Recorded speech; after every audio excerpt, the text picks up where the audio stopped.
So, good day mga ka-road venture. So, topic natin ngayon about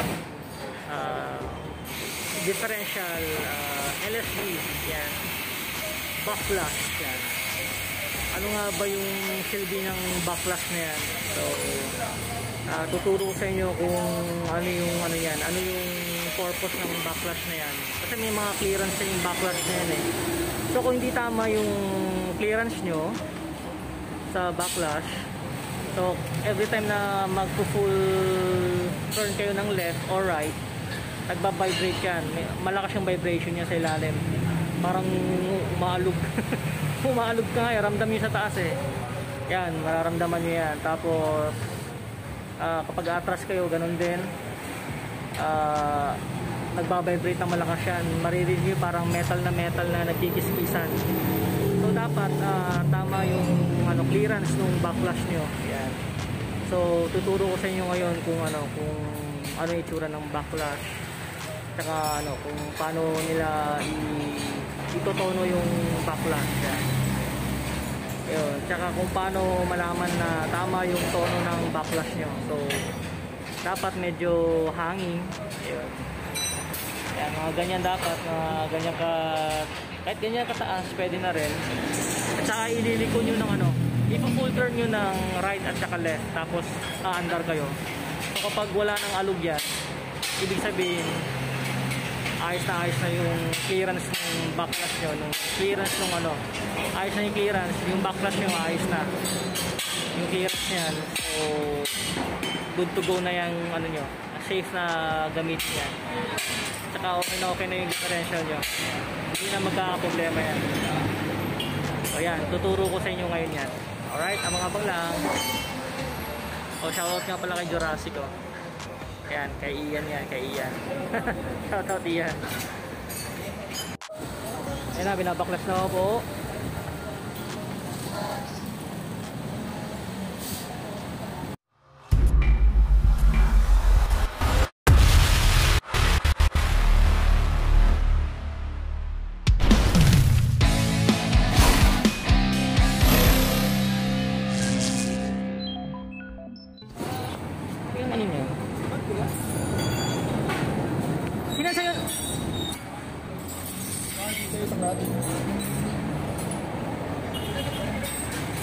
Kasi kapag ginalaw yung ito yung backlash niya, di ba?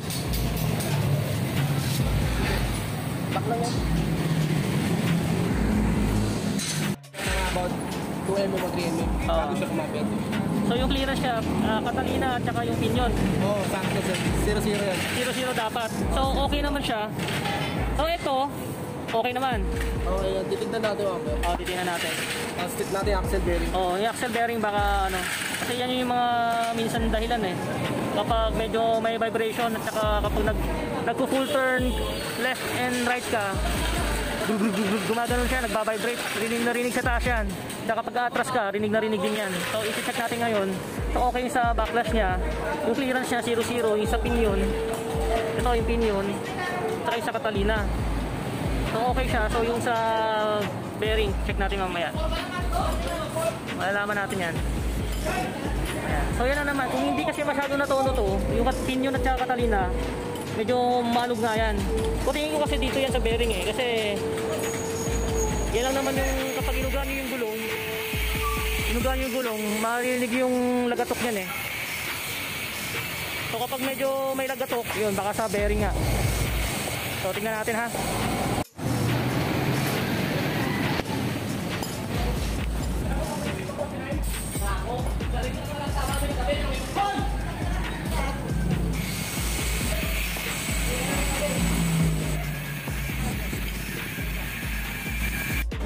Kabilaan yan.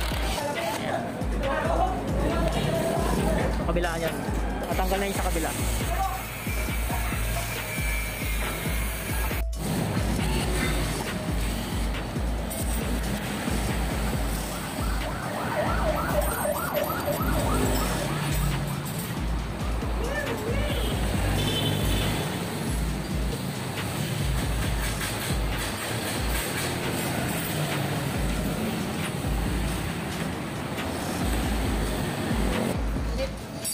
Minute pa.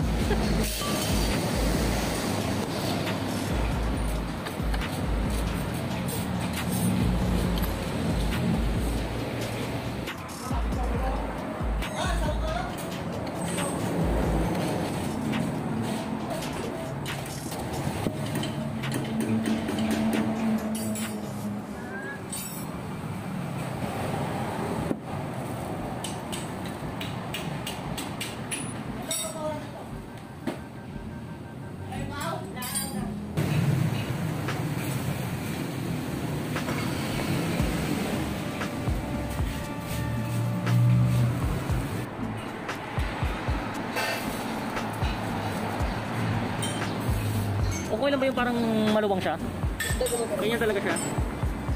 Titigaw ako may tama. Kasi lalagot ako.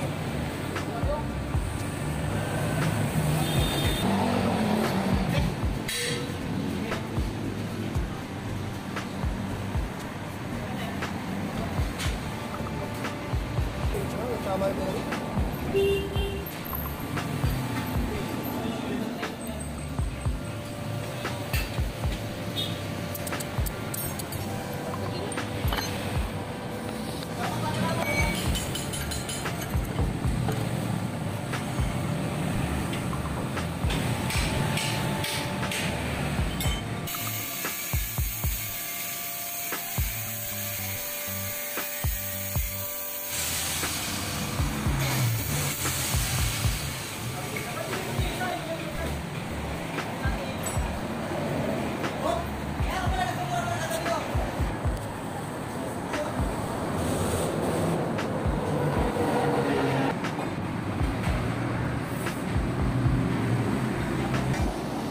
So subukan natin lagyan ng clearance. Kasi sa ibang mga kinakabitan niya, ano, 0-0 lang yung clearance. Baka kasi ito iba. Subukan lang natin, baka mawala yung ano. So masigit na yung 0-0, sagad na.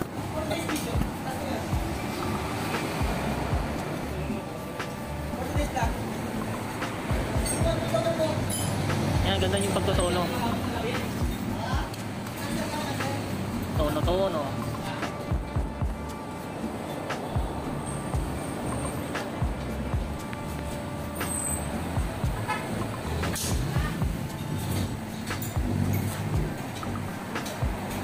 So paano mo malaman kung 0-0 na? Masikip, yun na yung pinakasagad. Walang nating to. Walang? Walang nating. Ah, knocking. Oo. Ah. Pero kasi parang tok, parang magalaw. Oo nga, kaya nga. So wala, no? Wala. So anong tonong gagawin mo dyan? Yung susubukan natin? Ano, lalagyan natin kahit mga Mga isang ano lang, konting clearance. Oo, konti. Baka kasi naglalaban tong ano eh. Baka. Baka iba na yung laro niya kapag sa ano na, kapag nasalpak na. Kasi ang problema niya pag ano, pag likod. Mas malakas kapag sa ano, Orado, pag nasa sa likod, oo. Pero tapos kapag sa right, malakas din. Yung full turn right, malakas din. Yan yung mga senyales kapag kailangan itono yung ano, yung differential. Yan i-adjust yung ano, yung backlash clearance. Yan yung mga senyales. Lalo kapag atras, masyadong malakas yung vibration. Gug gug gug gug, parang ganun. kaya lagyan ng ano. Pag sila ng clearance, Oo. maglalagay sila ng pintura dyan. Oo nga, yung iba nga. Ikutin. Ikutin nila. Kasi tignan nila kung saan ito, kung saan ito kayo. Oo, tama yun. Nakita nga ako nun. Ilalagyan nga niya. Kahit kapag nagbibilang sila ng ano, ng ipin, ilalagyan nila ng pintura dyan para hindi sila malito. Eh, yung technique dyan. Delay siya ng konti. Delay siya ng konti. Pero wala siyang alog, no?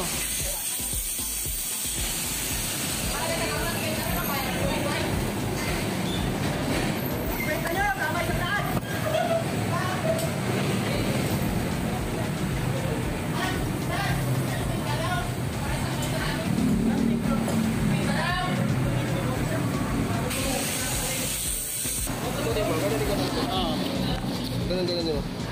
Ayan, may konti, no? Oo, yan. May konti, oh. Nag-uumpugan pa sila. Nag-uumpugan, oh.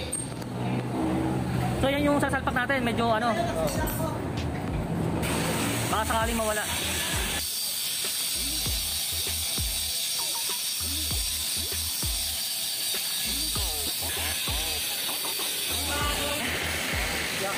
Iusog lang.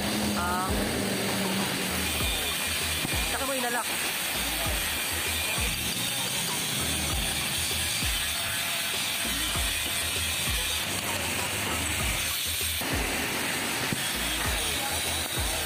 Ayun, nawala, ano? Oo, nawala yung alog, eh.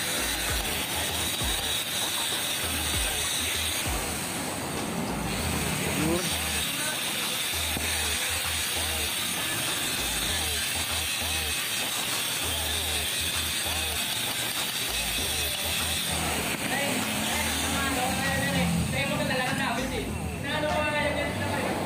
na malakas, no? Malakas yung galaw. Dapat di ba na yung tono na may bearing? Yun na nga eh. So okay naman, sa tono lang siguro, no?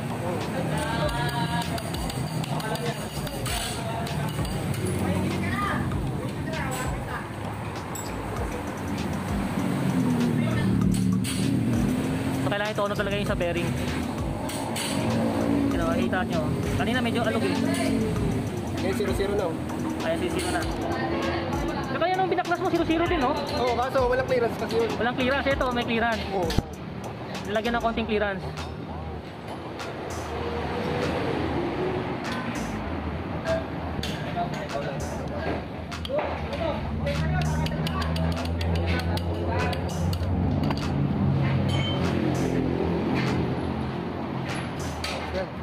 So yan. Importante kasi yan. Diyan kasi naka ano, yung axle, no? Oo. Kasi yung alog kahapon, ginagalaw yung gulong yan sa axle eh. So sa bearing yan, yung kapitan ng axle. Kailangan walang alog yan. So ilalak na natin ngayon. So may konti siyang backlash. Meron. So saan yung backlash niya? Saan part? Left? Parehas? Parehas eh? Parehas, no?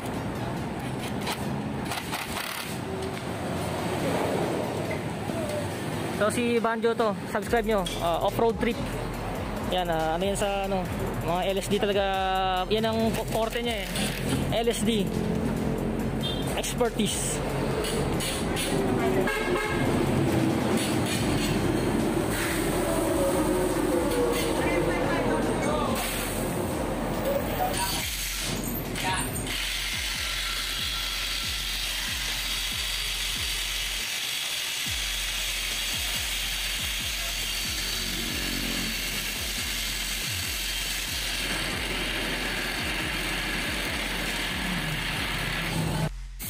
So sasalpak na muna nila, tapos i-road test natin. Test drive tayo. So yan kasi yan. Yan yung bearing. Tapos ipapasok tong axle. Yan. I-shoot yan. Ganun din sa kabila. Ganyan yung pagpasok yan. Kaya saka ang bigat ng differential na yan. Seryoso, napakabigat yan. Siguro may 25 kilos siguro yan o 30 kilos. Ang bigat. Bigat yan. Salpak na. So syempre diba, kapag nakabit na yan, habang nakaangat, kaya nakaangat yan, pati yung gulong mamaya, ialog-alugin din natin yung gulong, yung dito sa ano niya, sa axle bearing, kung may alog pa. Kasi kung wala nang alog yan, ayos na yan. Hindi na tayo magkakaproblema. So dapat every time na itono doon, bago man i-road test o ano yan, test drive nga, alugin mo na yung gulong kung merong maluwang pa. Kasi kung maluwang pa, eh ganun pa rin ang problema niyan. So dapat wala siyang alog. Yung gulong muna yung alog-alugin. Ayun, doon lalo na doon sa ano, sa kabila. Sa part na yun, sa left side na 'yon. Ayun. Tsaka dito din, alugin din 'yan.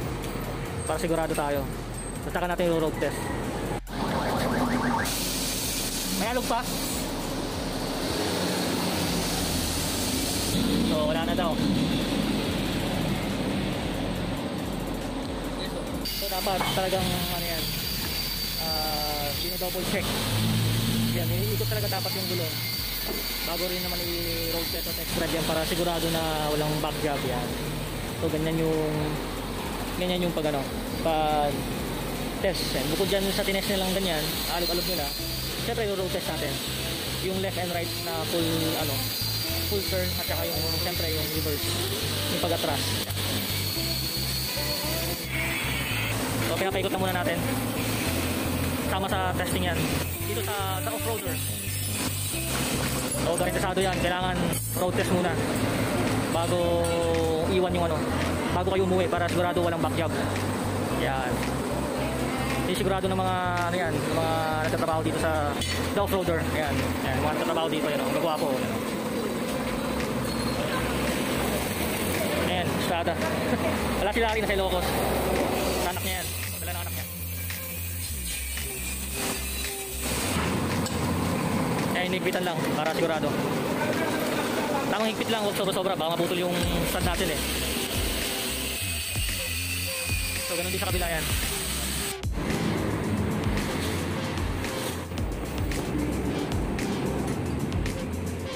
So shout out Team Map. Yan, Team Map oh. Ayan.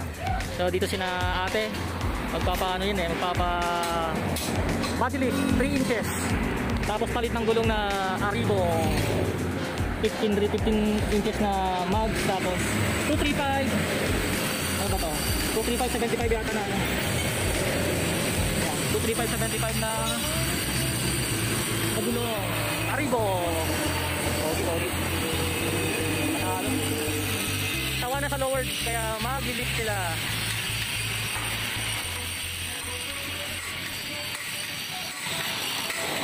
Team Map at saka Mitsubishi Adventure Club.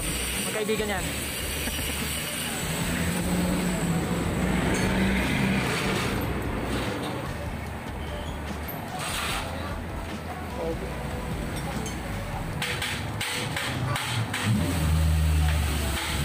Ito yung may-ari. Tarko ma'am, hi. Yan, tawa na sa lowered. Magkaka-adventure na sila.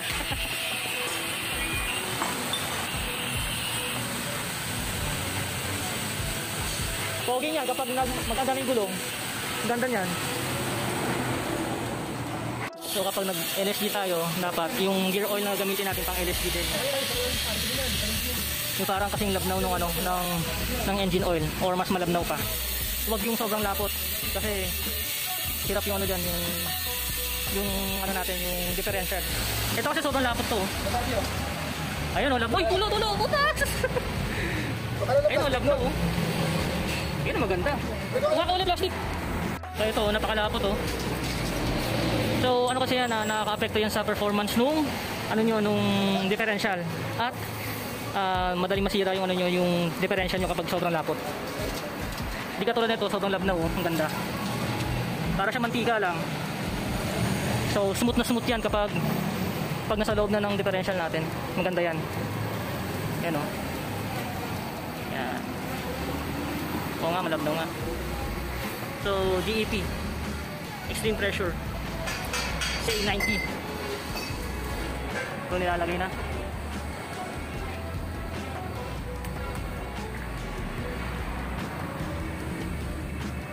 Yan. Isa sa malaking yan na malaking pagbabago yan sa takbo ng ng differential nyo, sa takbo ng sasakyan nyo, yung gear oil na yan, napaka-importante sa lahat yan. Kasi dapat kasi nagmamatch talaga yun sa LSD. Pang LSD na gear oil yung ilalagay nyo. Yan. Pinapainom lang natin ng gear oil. So susubukan na natin. So test na.